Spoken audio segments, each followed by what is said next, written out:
उसकी इस खूबी से बाकी लोगों के साथ सास भी बहुत खुश होती है। तुम सच में बहुत अच्छा काम कर रही हो बेटा।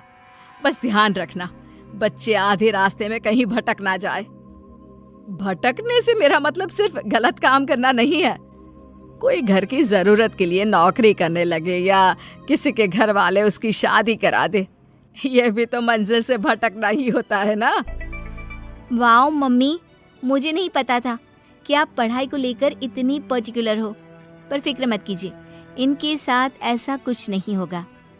बहू की बात पर मुस्कुराकर सास चली जाती है और पाखी बच्चों को पढ़ाने में बिजी हो जाती है। उसी रात पाखी और विराट साथ बैठकर बातें कर रहे होते हैं, जिसमें बहू सास की पढ़ाई को लेकर नजरिए का विराट के सामने जिक्र करती है। हाँ, मुझे सब पता है। ऐसे ही नहीं ये नालायक लड़का इतना पढ़ लिया। वो मम्मी ही तो है जिन्होंने बचपन से खाना खाया या नहीं से ज्यादा पढ़ाई की या नहीं पूछ पूछ कर मुझे इतना पढ़ने पर मजबूर कर दिया। वो हमेशा मुझे पढ़ाई और सेल्फ इंडिपेंडेंट होने की इम्पोर्टेंस याद दिलाती रही। और आज मेरी ये सरकारी नौकरी, इतनी अच्छी पोस्ट, उसी का तो नतीजा है। वाह, अगर मम्मी इतनी पढ़ी लिखी है तो कोई जॉब क्यों नहीं करती? और अगर जॉब नहीं करती तो मेरे साथ बच्चों को ही पढ़ा ले। तुम्हें किसने बोला कि मम्मी पढ़ी हुई हैं? उन्होंने तो अपनी 12th क्लास भी पूरी नहीं की। उससे पहले ही नाना जी ने मम्मी की शादी करा दी।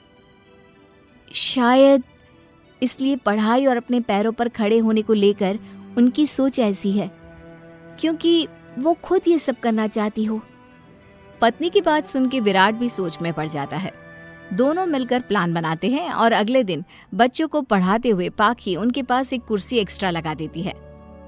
ये एक कुर्सी ज्यादा किसके लिए लगाई है बेटा? कोई नया बच्चा आने वाला है क्या? हाँ जी, आज से मेरी एक नई बच्ची मेरे पास, यानी कि मेरी सास, दोबारा पढ़ाई शुरू करने वाली है। अरे क्या पागल जैसी बात कर रही है? भला ये भी मेरी कोई उम्र है बच्चों के बीच बैठकर पढ़ने की? तू बस ना इनके भविष्य पर ध्यान दे, मुझ पर नहीं। मम्मी, सीखने की कोई उम्र नहीं होती, बस इच्छा होती है। और मुझे पता है कि आपके अंदर वो इच्छा आज भी जिंदा है। अरे तू बस अपने काम और इन बच्चों पर ध्यान दे। यहाँ बस सबको बोलने से मतलब है, किसी को नहीं सोचना। अगर बात बाहर निकली तो समाज क्या सोचेगा और परिवार का कितना नाम बदनाम होगा।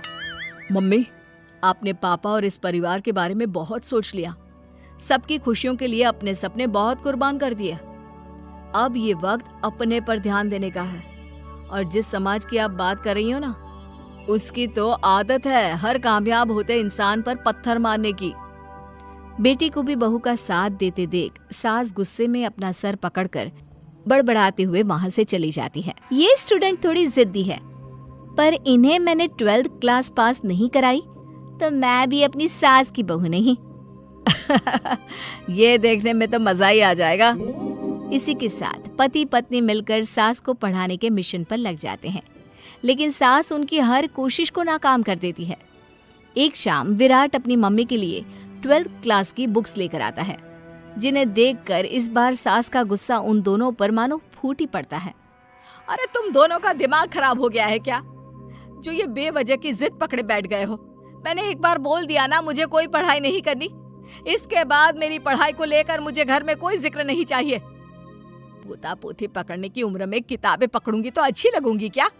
अरे परिवार का मजाक बन जाएगा। मम्मी, पोते पोती आप पढ़ने के बाद भी तो खिला सकती हो। और रही मजाक बनाने वाले लोगों की बात, तो उनके पास खुद का कोई सपना होता नहीं, इसलिए दूसरों की उड़ान रोकने की कोशिश करते रहते हैं। बस एक बार माँ, आप कोशिश तो करो। अगर अच्छा नहीं लगा तो हम दोबारा कभी नहीं बोलेंगे। बेटी की बात सुनकर माँ सोच में पड़ जाती है और ये सोचती है कि थोड़े दिन पढ़ लेती हूँ और उसके बाद पढ़ने में अच्छा नहीं लग रहा, ये बोलकर मना कर दूंगी। ऐसी प्लानिंग बनाकर वो पढ़ने के लिए तैयार हो जाती है। मौके का फायदा उठाकर तुरंत वे लोग सास का ओपन से 12th में एडमिशन करा देते हैं। मम्मी, आज से आपकी सारी जिम्मेदारी मेरी। अब तो आपका नाम टॉपर के लिस्ट में आने से कोई नहीं रोक सकता। ये मेरे सीधे बच्चे, इन्हें अंदाजा भी नहीं कि माँ का प्लान क्या है। पाखी सास को पढ़ाना शुरू करती है।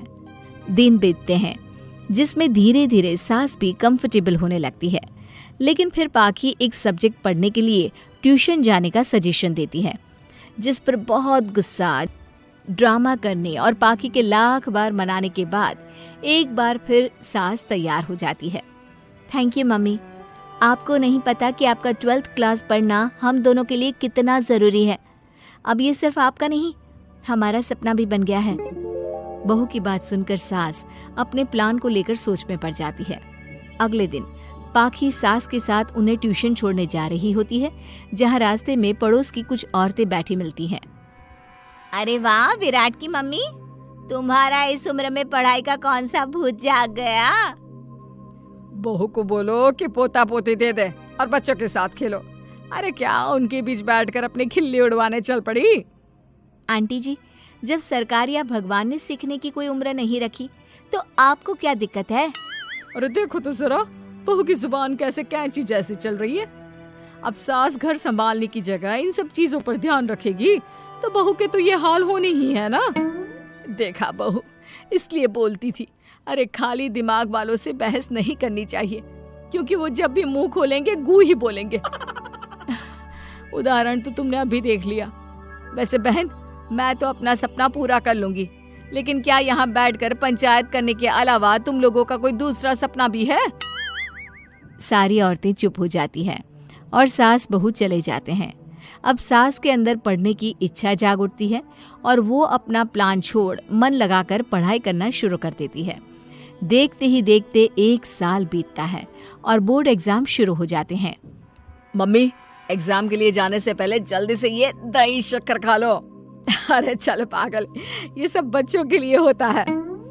अभी आप भी हमारे लिए स्कूल में एग्जाम देने वाली बच्ची ही तो हो। बच्चों का प्यार देखकर सासू माँ खुश हो जाती है और दही शक्कर खाकर विराट के साथ घर से निकल जाती है। जो मम्मी को एग्जाम सेंटर